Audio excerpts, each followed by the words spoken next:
Jerusalem musha wa baba nani? Jerusalem umuzi kababa. Umuzi lo esithunyelwe thina izolo. Kuthi sishumayele ivangeli ekusindiswa kulo. Haleluya. Amen. Bale masoba atashitaula. Kunamazwi esikhuluma kuwo phezu kokuthandaza esiyenza. Ngokuba isikhathi mukataza kwana leSiraeli. Mani ngabhekisisa ebantwaneni bakaIsrayeli. Wayihamba naJehova. Ngihamba noJehova. Asayizitho zemflight. Kodwa bethiwa wamngani. Wathiwa abantwana behlobo likaNkulunkulu. Nani nayenzwa naba ihlobo likaNkulunkulu. Kodwa kuhamba lokho bekwenzile noJehova. Tolakala esinye isikhathi benezizizo ezinkulu beshaya. Kodwa beyinhlobo. Nathi masihlakaniphele endlela. Njengoba sakhethwa twasi.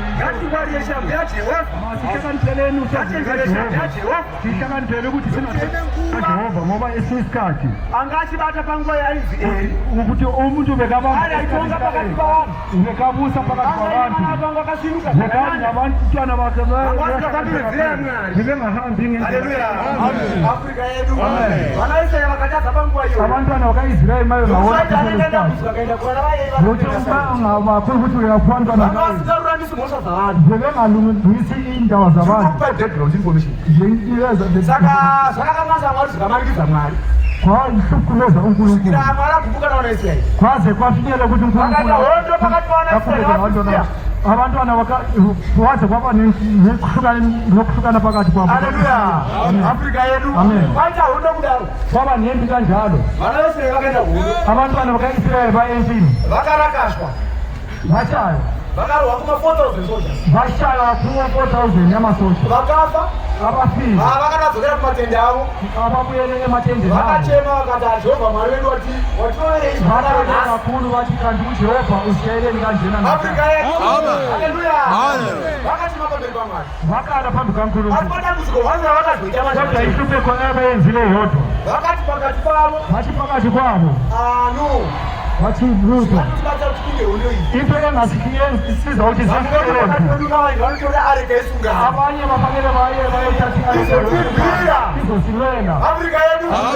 Dambudziko ravo rakatanga kuita iyo inkinga abasubathi hambani iyotathi izotirwira pahondo iyi kuti iwazizosilwela phakathi Afrika yedu yakanotorwa areka yesungano yaya hanzi yakati tisvika mumusasa vathi mayevaaaeni vabantwana vakapembera vakaridza muridzo vakarwa guru vajabula kakhulu noizi yakasvika kumusasa wavafilistia umsindo lowafika ematendeni awefilistiya vanimazwa nezvito Afrika yedu. Hanzi yakasvika kumusasa wavafilistia vakafika vafilistia chikoro chii chiri kuitika kumusangano kumusasa wavafilistia kanti kuyini lokwenziwa ematendeni eyi zvikanzi haimonoone kupakamira sei hambani lokubona kuti vashona vakaenda vakadzoka avashoti zvikanzi vathi cha mwari wavaisraeri apinda mumusasa vathi uNkulunkulu ka-Israyeli ungenile areka yesungano yapinda mumusasa vafilistia vakabatikana abafilistiya basukele zvikanzi baphazamiseka areka yesungano yapinda mumusasa vathi areka ndoyakafamba ndoyakaziva vanaisraeri paruoko rwamaegyptians hondo dzose vakarwiwa neareka iyi ithi zonke zalela kuyo lempi Afrika yedu. Haleluya. i-opposite Vafilistia vakati abafilistiya wathi madoda atikatani amadoda nomkazi nime namandla mukazamira nesimba vana ngokuhamba ningami namandla phakathi sizobulawa zabo pamusoro pekuti areka isunga phezulu yakatombozvizeta vafilistia kuti zosiyana kuti vame namandla vakati vakuenda kuhondo vathi masele empini vakarakaswa 30,000 soldiers vashaya 30,000 Afrika yedu vakachema nekuchema kukuru vakala vakarwadziwa vakamanikidzika vakati vamunowe kutendera yake Afrika yedu. Hallelujah. Nauda kusanya yangu semfuna saka erekana pakati vanga riprofita wamwari tiangane vana vangu vasingateri saka pane akapunyuka kuhondo iyi akamhanya akataura vana veisraeri vakasara anga akagara pacheya yake akanzwa kuchema kuti kuchiobva murume amhanya kuna akati vana veisraeri vatisa pamberi pavafilistia varakashwa 30,000 nabantwana bakho vakomana vaviri vafa muhondo abantwana bakho abasibili basile kuyo lempi Afrika yedu era ndakateera kanyara ueli bekathulile ebhekile vakazonzi nemurume uyu bathiwana le ndoda neareka yesunga ne-areka leyomkhuhlane yatorwa ikaenda pafilistia yathathwa yaya ku-eriakaba chitupa chigara changa vagara imutsipa kuseke sisithulo akachoka mutsipa akafa ipapa haleluya nekuba kuzwa ukuthi i-areka Afrika yedu amen nekuti aizotonzi areka yesunga nekuba bekwazi ukuthi i-areka kuchena uri pakati pavo ongcwele phakathi kwabo umoya ongcwele blood of God has departed from Israel. Akaramba akachema. Akafa. Haleluya. Asi mumwe wavana kodwa kuwa intwana vayeni anga ine mukadzi wakane mimba. ngoba kanomntwana Haleluya. Anga ine mukadzi wakane chii? zvakazwele Mimba ida kuzvarwa. Isusu lesifuna ukuzalwa. Ngoba lesokuhamba. Yilapho kunelizwi. Angibela kuzalwa. Phezu kwesisu Ngoba lesokuhamba utakazadza zambe apha nomashwa. yini izilonke lakhetha Ziri kusirayele bathi kufamba amazi. ayawazi into esihamba khona Ziri kusirayele mthoda lefana kufela. Haleluya. Bwana kwashe kweneni. Afrika yedu.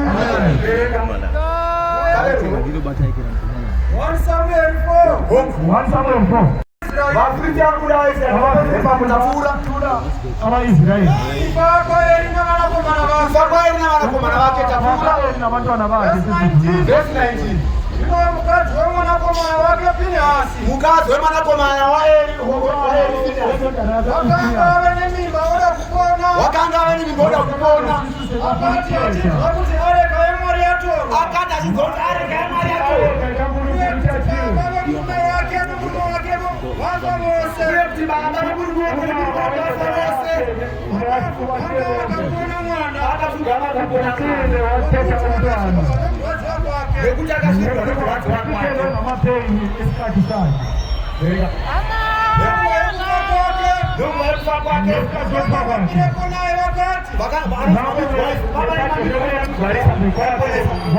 kusatya hako usatya hako vakona mwanakomana nekuti wakona mwanakomana akupindura akakupa kodwa mfano akuzange kujabulise ukuthi kuzalelwe umntwana asi chinhu chakaita zvikuru kwaari panguva yemukadzi inkulu kuye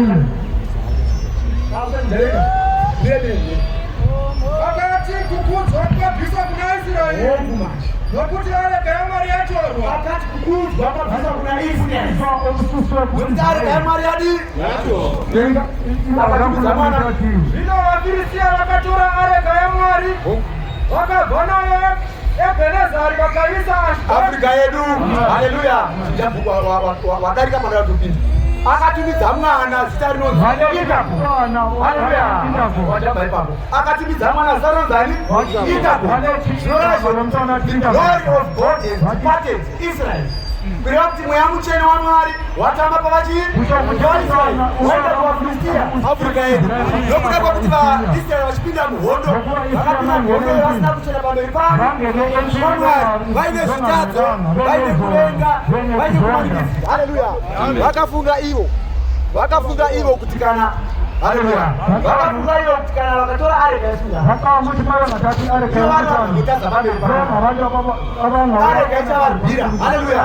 Zvamisirwa chinovarwira kodwa into ebalelayo kuva vatsvene pamberi pavo nesuwo nhasi nathi namhlanje tisabvumira Ikabhodi singavumeli Ikabhodi tisatendera mweya mutsvene kuti atambe pakati pedu singavumeli ukuthi umoya wengcwele uthuthe phakathi nokuzoita kwethu Satani ngokuba kuzowenza mweya Satani mutsvene pakati pako angafuna ukuzikhipha anokireta nyaya uko uzowenza indaba ngayo iwofokasa nenyaya iyoyo sozofakaza woza pamberi paMwari sozofunda wodzisa zako pamberi paMwari sosukusamleka matari haaperi amacala apheli wezamu wakaenda uko njengoba specialist panyaya yematari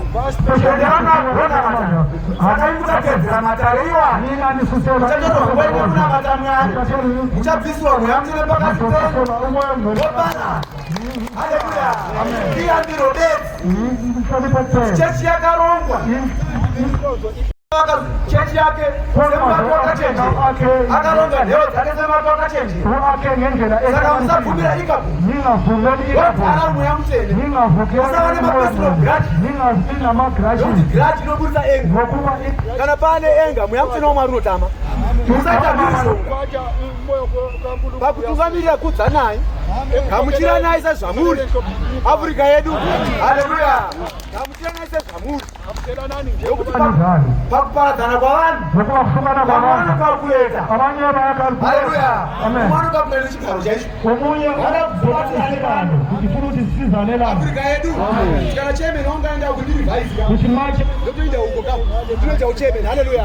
Iyambiro apa taurataura zvamweya mwiri kana achinge auya achikalkuleta nokutira pamberi paMwari nekuti mukamusiya akadaro ndatonzi gare pasi nguva yapera mukamusiya akadaro munhu iyeye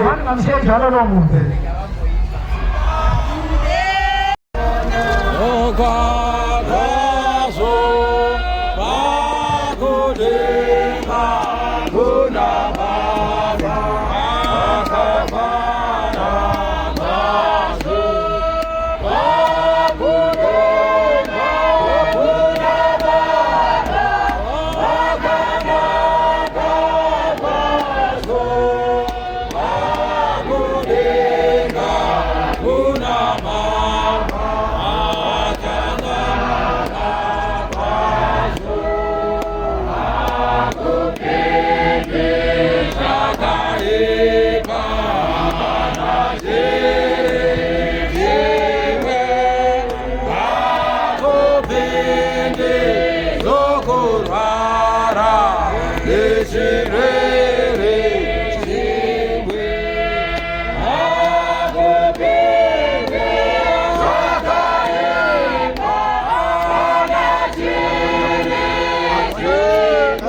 khetha lotshwala ngobe anoganya nalokona umuntu ebathithimele lokudla inyama ngizobonisa inyama enhle wasekalungisile ngoba bajonga umoya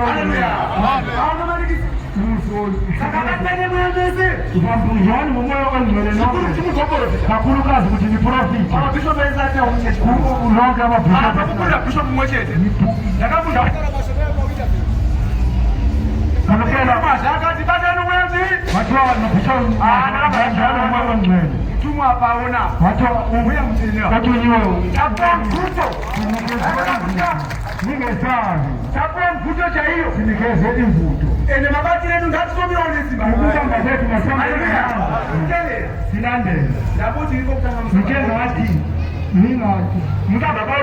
ningasuki kumodeni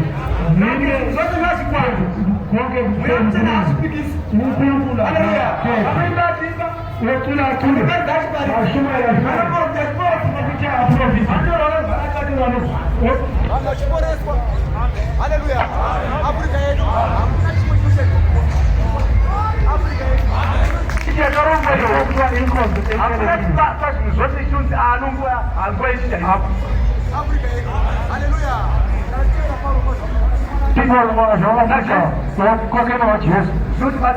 kuyazisiza thina abantu sibe namandla asingeke siqede lo msebenzi sinabo bathi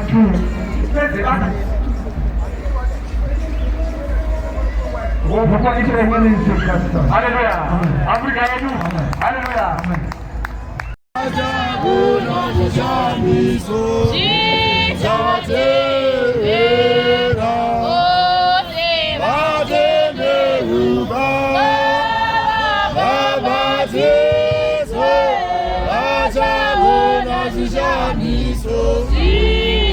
Jesus.